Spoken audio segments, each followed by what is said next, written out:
Hello दोस्तों, welcome to my YouTube channel. तो दोस्तों, मैं आपको सातवां वेतन आयोग और आठवां वेतन आयोग में पेंशन में क्या फ़र्क है, 5 बड़े फ़र्क के बारे में पूरी जानकारी दूंगा। उसका तुलना करेंगे 7 पे कमीशन KTUR और 8 पे कमीशन KTUR में क्या क्या लिखा है और क्या फ़र्क है 5 बड़े पेंशन के लेकर और क्या विवाद खड़ा हुआ है। तो दोस्तों, पूरी हम इसके बारे में जानकारी देंगे। प्लीज़ हमारे चैनल पर बने रहेंगे, पूरी वीडियो देखने का प्रयास कीजिएगा, अधूरा मत देखिएगा, नहीं तो आपको पूरी स्टोरी की जानकारी नहीं मिल पाएगी। तो दोस्तों, मैं शुरू करने जा रहा हूँ। 7वां वेतन आयोग और 8वां वेतन आयोग में पेंशन को लेकर क्या बड़े बदलाव होने वाले हैं, क्या बदलाव होने वाला है। 7वां वेतन आयोग और 8वां वेतन आयोग के पेंशन में क्या फ़र्क है और क्या बदलाव होने वाले हैं, इस विषयों पर हम आपको सारी जानकारी देंगे।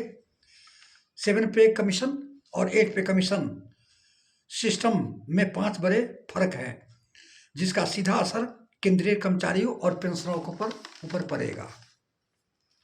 क्या फर्क है, क्या पेंशन है, ये सारे में जानकारी दूंगा। 8 CPC में पेंशन कैसे बदलेगी, क्या फिट फैक्टर बढ़ेगा, पेंशन में न्यूनतम वृद्धि कितनी हो सकती है, क्या DA महंगाई भत्ता में भी बदलेगा, PM की तरह से क्या संकेत मिल रहे हैं। वीडियो पूरा देखेंगे। यदि अच्छा लगा तो वीडियो को लाइक कीजिएगा और चैनल को सब्सक्राइब कीजिएगा। अब मैं पूरी विवरण बता रहा हूँ, पूरी जानकारी दे रहा हूँ। प्लीज़ आप मेरे चैनल पर बने रहेंगे, तभी आपको पूरी जानकारी मिलेगा कि 7 पे कमीशन और 8वें वेतन आयोग में क्या फ़र्क है और क्या पेंशन में क्या बदलाव होने वाले हैं। इन सारे को जानकारी दूंगा।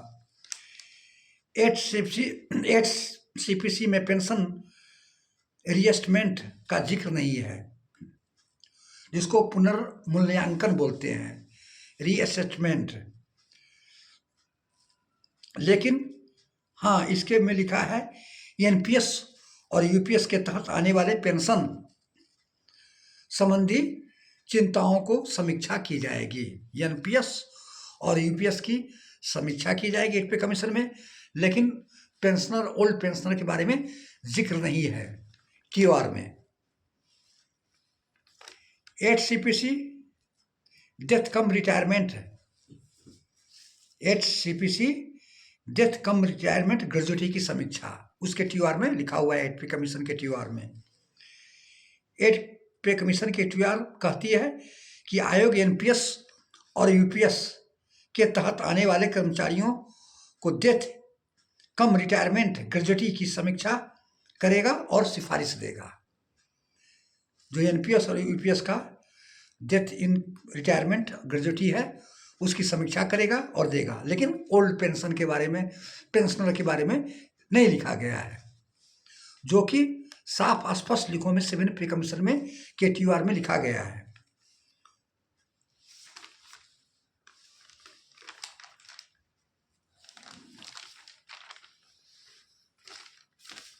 अब मैं आपको बता रहा हूं 8 CPC में NPS UPS से बाहर कर्मचारियों की पेंशन की समीक्षा TOR में यह भी शामिल है। 8 CPC के TOR में लिखा है NPS UPS से बाहर कर्मचारियों की पेंशन की समीक्षा TOR में यह भी शामिल है। वेतन आयोग NPS और UPS से बाहर वाले कर्मचारियों की पेंशन और DCGRD दोनों की समीक्षा करेगा और अपनी सिफारिश देगा।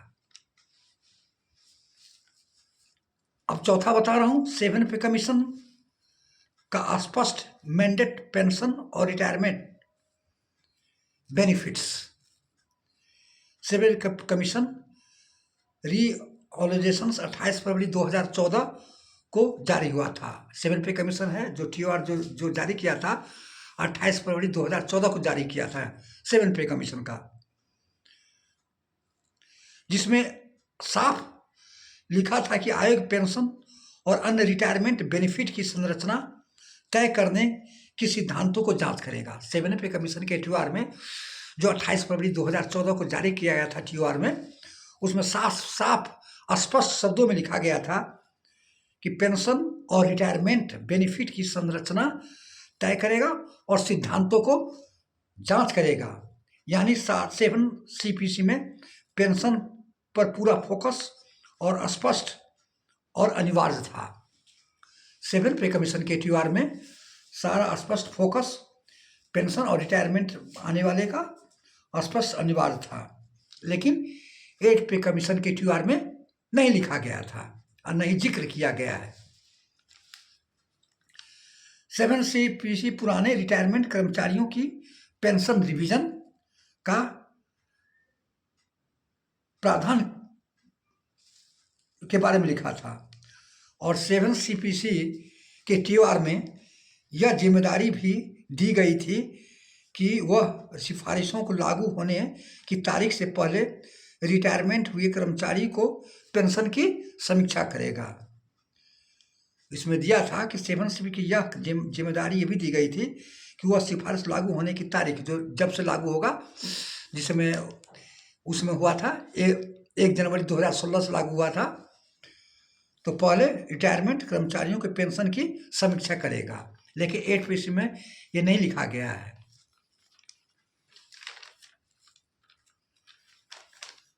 अब 8 CPC के रिजर्वेशन में जहां कई बातें शामिल है, वहीं 7 पे कमीशन की तरह स्पष्ट पेंशन और रिवीजन का उल्लेख नहीं है। 8 पे कमीशन में रिजर्वेशन में बहुत बातें शामिल किया गया है, लेकिन स्पष्ट तौर से पेंशन का रिवीजन का उल्लेख 8 पे कमीशन के TOR में नहीं किया गया है। यही दोनों आयोग के लिए सबसे बड़ा विवाद बना हुआ है, क्योंकि 7 पे कमीशन के TOR में लिखा गया है कि पुरानी रिटायरमेंट की पुनर्समीक्षा करेगा, पे रिवीजन करेगा, लेकिन 8 पे कमीशन का NPS और EPS का जिक्र किया है, लेकिन पेंशनर को जिक्र नहीं किया गया है। और यही विवाद सबसे बड़ा विवाद मुद्दा बना हुआ है। और जितने भी कर्मचारी संगठन हैं, इसी कारण से आपको प्रधानमंत्री वित्त मंत्री के पास TOR में संशोधन करने के लिए पत्र लिखा है। उसमें डेट तो 7 पे कमीशन में भी नहीं लिखा गया था, लेकिन कि कब से है, लेकिन ये जो पेंशनर का जो बात आई है, उसमें मेंशन था 7 पे कमीशन में कि इसका रिवीजन किया जाएगा, इसकी समीक्षा की जाएगी, लेकिन 8 पे कमीशन में नहीं लिखा गया है, सिर्फ NPS और EPS। तो दोस्तों, ये सारी जानकारी मैं आपको दिया हूँ। 7 पे कमीशन और 8 पे कमीशन में क्या फ़र्क है, किस लिए विवाद हो रहा है, किस लिए जितने भी कर्मचारी संगठन है नाखुश है, यही सब कारण से यही अंतर है। ऐसी अंतर का फर्क के कारण जितने भी कर्मचारी संगठन नाराज है, वित्त मंत्री और प्रधानमंत्री के पास पत्र लिखा है कि इसको TOR में का संशोधन करे और ये उसमें प्रावधान करे कि किया जाए। तो दोस्तों, ये थी जानकारी। कैसा लगा आप लोग कमेंट कीजिएगा, हम उसका जवाब देंगे कि क्या ये सरकार सही काम की है कि गलत काम की है। जय हिंद, जय भारत, थैंक यू।